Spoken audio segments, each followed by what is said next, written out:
अस्सलाम वालेकुम स्टूडेंट्स, आपका टीचर सर शाहिद मुनव्वर एक नई वीडियो के साथ दोबारा से हाजिर है बच्चों।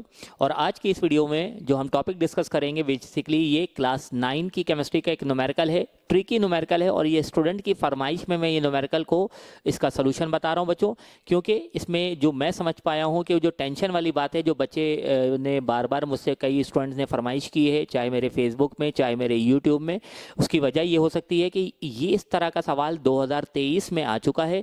मॉडल पेपर में भी इस तरह का एक सवाल मौजूद है और डिफरेंट टीचरों ने पेपर में दिया था स्कूल्स के पेपर में। तो कॉम्प्रिहेंसिव एग्जाम जो होते हैं, प्रीलिम्स एग्जाम जो होते हैं, और बुक में इस तरह का कोई सवाल सॉल्व एग्जाम्पल इसकी नहीं है। तो चलो बच्चों, आज के सवाल हम देखते हैं। ये सवाल देखिए, हमें कहता है an atom has 1 electron in M shell, यानी बच्चों एम शेल में 1 इलेक्ट्रॉन है। अच्छा, इसको चेंज किया जा सकता है बच्चों। अब ये 1 की जगह यहाँ पर 5 भी आ सकता है, इस 1 की जगह बोर्ड के पेपर में 7 भी हो सकता है, इस 1 की जगह बोर्ड के पेपर में 8 भी हो सकता है, इस 1 की जगह 2 भी हो सकता है। तो इस तरह से वो थोड़ा बहुत चेंज करके दे सकते हैं, लेकिन अगर आपने इसको अच्छे से समझ लिया तो इंशाल्लाह जो चेंजिंग होगी वो आप कर सकेंगे। तो बच्चों कहता है फाइंड इट्स एटॉमिक नंबर, इस एलिमेंट का एटॉमिक नंबर मालूम कर लीजिए, राइट इट्स इलेक्ट्रॉनिक कॉन्फ़िगरेशन, और इलेक्ट्रॉनिक कॉन्फ़िगरेशन लिख दीजिए, और आइडेंटिफाई करना है एलिमेंट्स को। और ये सवाल 2023 के बोर्ड के पेपर में आ चुका क्लास 9 में। और सबसे यानी आपके लिए प्लस पॉइंट ये है कि ये 2023 के लॉन्ग में आया था, वो अलग बात है। इसके साथ डी पार्ट में इसके 3 से 4 इस ग्रुप के एलिमेंट्स की कैरेक्टरिस्टिक्स लिखने के लिए भी था, लेकिन वो चूंकि थ्योरेटिकल क्वेश्चंस है, आपने रट्टा लगा लिया होगा, याद कर लिया होगा, तो वो आप लिख सकते हैं। तो बच्चों, मैं आज सवाल करवाने जा रहा हूं। सबसे पहले हम लिखेंगे सॉल्यूशन,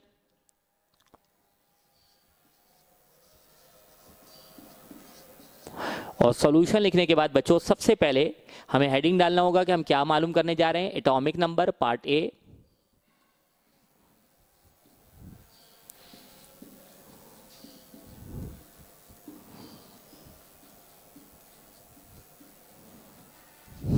हम एटॉमिक नंबर मालूम करने जा रहे हैं बच्चों। तो एटॉमिक नंबर कैसे मालूम करेंगे, उसके लिए सबसे पहले हमें मालूम होना चाहिए कि इलेक्ट्रॉनों की जो डिस्ट्रीब्यूशन होती हैं शेल्स में वो इस तरह से होती है। द डिस्ट्रीब्यूशन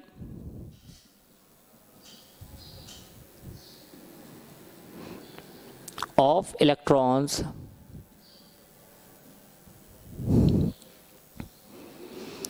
इन ऑर्बिट्स और शेल्स आर एज फॉलोज। कि बच्चों हम शेल्स में, ऑर्बिट्स में इलेक्ट्रॉनों को जो डिस्ट्रीब्यूट करते हैं, पुट करते हैं, वो इस तरह से करते हैं। सबसे पहला शेल क्या होता है बच्चों, आप सब जानते हैं। टोटल कितने शेल्स होते हैं? 7 शेल्स। पहला शेल के शेल, दूसरा एल शेल, तीसरा एम शेल, चौथा एन शेल, फिर एन के बाद क्या आता है? M N O P Q. तो ओ शेल, पी शेल और क्यू शेल। बच्चों आप सबको याद होगा, आप सबने पढ़ा होगा, के शेल में टोटल कितने इलेक्ट्रॉन्स आते हैं? 2 इलेक्ट्रॉन। उसके बाद के बाद एल शेल में 8 इलेक्ट्रॉन, एम शेल में 18 इलेक्ट्रॉन मैक्सिमम, और एन शेल में 32 इलेक्ट्रॉन मैक्सिमम आते हैं। तो बच्चों ये हमें दिखाना पड़ेगा। के शेल में मैक्सिमम कितने इलेक्ट्रॉन फिल हो सकते हैं बच्चों? 2 इलेक्ट्रॉन। इसी तरह के बाद एल शेल, और एल शेल में मैक्सिमम कितने इलेक्ट्रॉन फिल हो सकते हैं बच्चों? 8 इलेक्ट्रॉन। तो देखिए, उसने तो हमें कहा है कि उसके पास एम शेल में 1 इलेक्ट्रॉन है, एम शेल में 1 इलेक्ट्रॉन। तो हम सब जानते हैं कि डायरेक्ट एम शेल तो स्टार्ट नहीं होता। इलेक्ट्रॉन को सबसे पहले हम कौन से शेल में फिल करते हैं? के शेल में। और के शेल में मैक्सिमम कितने इलेक्ट्रॉन आ सकते हैं बच्चों? 2 इलेक्ट्रॉन्स। फिर के शेल के बाद किसकी बारी आती है? एल शेल्स की। एल शेल में मैक्सिमम कितने इलेक्ट्रॉन्स आते हैं? 8 इलेक्ट्रॉन्स। और उसके बाद बारी आती है एम शेल्स की। अच्छा बच्चों, हम सब जानते हैं कि एम शेल में मैक्सिमम तो 18 इलेक्ट्रॉन फिल हो सकते हैं, लेकिन उसने हमें बता दिया कि अभी हमारे पास एम शेल में सिर्फ इलेक्ट्रॉन जो फिल हुए हैं वो कितने हैं? 1 इलेक्ट्रॉन। तो इस तरह से अगर मैं टोटल इलेक्ट्रॉन निकालूं,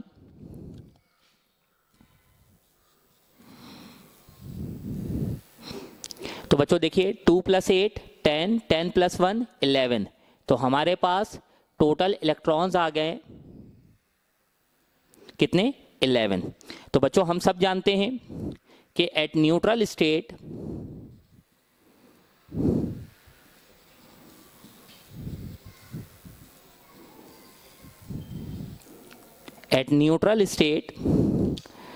नंबर ऑफ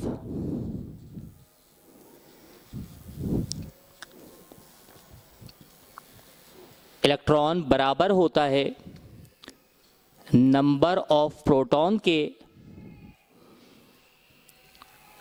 बच्चों हम जानते हैं कि न्यूट्रल स्टेट पर, न्यूट्रल इसीलिए होता है जितना पॉजिटिव उतना ही नेगेटिव, तो at neutral state number of electron और नंबर ऑफ प्रोटॉन क्या होते हैं, बराबर। तो अगर इसमें 11 इलेक्ट्रॉन्स हैं तो इसका मतलब इसमें प्रोटॉनों की तादाद भी कितनी हुई बच्चों, 11 होगी। बिल्कुल ठीक जवाब दिया कि अगर इलेक्ट्रॉन 11 है तो प्रोटॉन भी 11 होंगे। और हम सब जानते हैं बच्चों एटॉमिक नंबर की डेफिनेशन क्या होती है, नंबर ऑफ प्रोटॉन। तो न्यूट्रल स्टेट पे 11 इलेक्ट्रॉन 11 प्रोटॉन है, इसलिए इसका जो एटॉमिक नंबर बना बच्चों, देयरफॉर एटॉमिक नंबर बराबर हो जाएगा किसके बच्चों, 11 के। कि इस एलिमेंट का एटॉमिक नंबर कितना आ गया, 11 आ गया। कैसे आया बच्चों 11, कि हम जानते हैं कि न्यूट्रल स्टेट पे नंबर ऑफ इलेक्ट्रॉन और नंबर ऑफ प्रोटॉन बराबर होते हैं। तो अगर इसके पास टोटल 11 इलेक्ट्रॉन है तो प्रोटॉन भी 11 होंगे। और हम जानते हैं कि एटॉमिक नंबर की डेफिनेशन क्या होती है, the number of proton present in the nucleus of an atom. तो अगर इसमें प्रोटॉनों की तादाद 11 है तो इसका एटॉमिक नंबर भी 11 होगा। तो बच्चों इस तरह हमने एटॉमिक नंबर मालूम कर लिया। अब इसके बाद हमें क्या मालूम करनी है बच्चों, इसके बाद हमें मालूम करना है इलेक्ट्रॉनिक कॉन्फ़िगरेशन, बी पार्ट।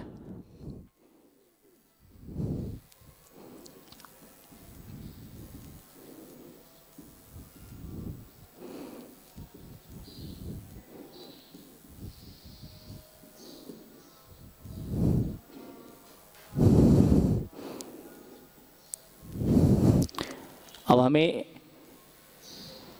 इस एलिमेंट के इलेक्ट्रॉनिक कॉन्फ़िगरेशन लिखनी है बच्चों, बी पार्ट में। Right it's electronic configuration. अच्छा, इलेक्ट्रॉनिक कॉन्फ़िगरेशन क्या चीज़ है बच्चों, इलेक्ट्रॉनिक वर्ड ही निकला है इलेक्ट्रॉन से, और कॉन्फ़िगरेशन मीन्स डिस्ट्रीब्यूशन, यानी हमें इलेक्ट्रॉन को जो डिस्ट्रीब्यूट करते हैं ऑर्बिटल्स में वो किस तरह करेंगे वो लिख के दिखाना है। तो बच्चों इलेक्ट्रॉन को फिल करने का तरीका है। तो टोटल इलेक्ट्रॉन हमारे पास कितने थे इस एलिमेंट में, 11, यानी हमारे पास टोटल 11 इलेक्ट्रॉन है जो हमें फिल करना है। तो बच्चों आप सब जानते हैं ऑर्बिटल में सबसे पहले इलेक्ट्रॉनों को कौन से ऑर्बिटल में फिल करते हैं, 1s ऑर्बिटल में। और s ऑर्बिटल में मैक्सिमम कितने इलेक्ट्रॉन फिल हो सकते हैं बच्चों, 2 इलेक्ट्रॉन। तो 1s की पावर 2 आ गई। फिर 1s के बाद किसकी बारी आती है बच्चों, बिल्कुल ठीक कहा, 2s। s ऑर्बिटल है तो दोबारा मैक्सिमम कितने इलेक्ट्रॉन फिल हो सकते हैं, 2 इलेक्ट्रॉन। तो इस तरह 1s 2s के बाद किसकी बारी आती है बच्चों, 2p, बिल्कुल ठीक कहा। p पे मैक्सिमम कितने इलेक्ट्रॉन आ सकते हैं, 6 इलेक्ट्रॉन। p पे मैक्सिमम 6 इलेक्ट्रॉन आ सकते हैं, तो इसको फिल कर देंगे बच्चों। तो अब हमारे पास हमने देखिए टोटल कितने इलेक्ट्रॉन फिल कर दिए हैं, 2 और 2 4, 4 और 6 10 इलेक्ट्रॉन। हमारे पास टोटल 11 इलेक्ट्रॉन थे, 11 इलेक्ट्रॉन में से 10 इलेक्ट्रॉन फिल कर दिया है, तो बचा कितना बच्चों, सिर्फ 1 इलेक्ट्रॉन। तो 2p के बाद किसकी बारी आती है, 3s ऑर्बिटल की। और s में मैक्सिमम तो कितने इलेक्ट्रॉन फिल हो सकते हैं, 2, बिल्कुल ठीक है। लेकिन अभी हमारे पास कितने इलेक्ट्रॉन बच गए थे, सिर्फ 1 इलेक्ट्रॉन, क्योंकि देखिए 2 + 2 4, 4 + 6 10, 10 + 1, इस तरह से 11 इलेक्ट्रॉन हमने फिल कर दिया। तो ये हमने लिख दिया बच्चों electronic configuration of this element. ये जो अननोन एलिमेंट हमारे पास है इसकी इलेक्ट्रॉनिक कॉन्फ़िगरेशन ये होगी। अब हमें सिर्फ आखिरी पार्ट में इसको आइडेंटिफाई करना है। तो ये देखिए सी पार्ट, आइडेंटिफिकेशन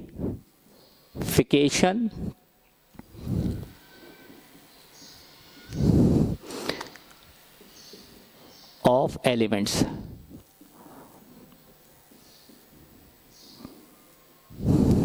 कि बच्चों ये जो एलिमेंट हमारे पास है अननोन, इसको आइडेंटिफाई करना है। तो हम लिखेंगे द रिक्वायर्ड